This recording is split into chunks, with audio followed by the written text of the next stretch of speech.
Bike එක container එකේ හැප්පිලා නැතිවෙච්ච කොල්ල දෙන්නගේ වීඩියෝ එක හැමෝම මේ දවස්වල බලනවනේ. ඉතින් මෙන්න මෙච්චරයි කියන්න තියෙන්නේ. හයියෙන් ගිහිල්ලා මේ ලෝකේ දිනපු කිසිම කෙනෙක් නැහැ.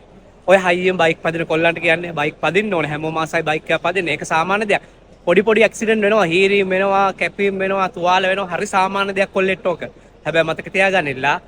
උඹ බයික් එකේ ගිහිල්ලා රැට හරි දවල්ට හරි ගෙදරට එනකම් බලාගෙන ඉන්න අම්මයි අප්පච්චි ඉන්නවා.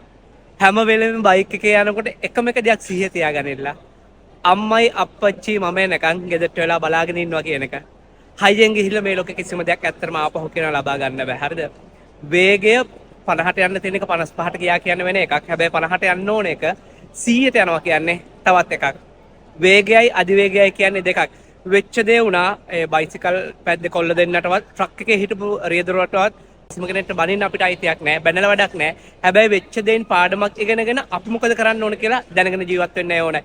හරි ආදරෙන් ඉන්නවා ලංකාවේ ඉල්ලනවා ලංකාවේ ඉන්න මල්ලිලාගෙන් වේගය පාලනය කරගන්න පුළුවන් තරම් බයිසිකල් පදින්න. හැබැයි පළවෙනි තැන ඔයාගේ ජීවිතය කියලා මතක තියාගන්න.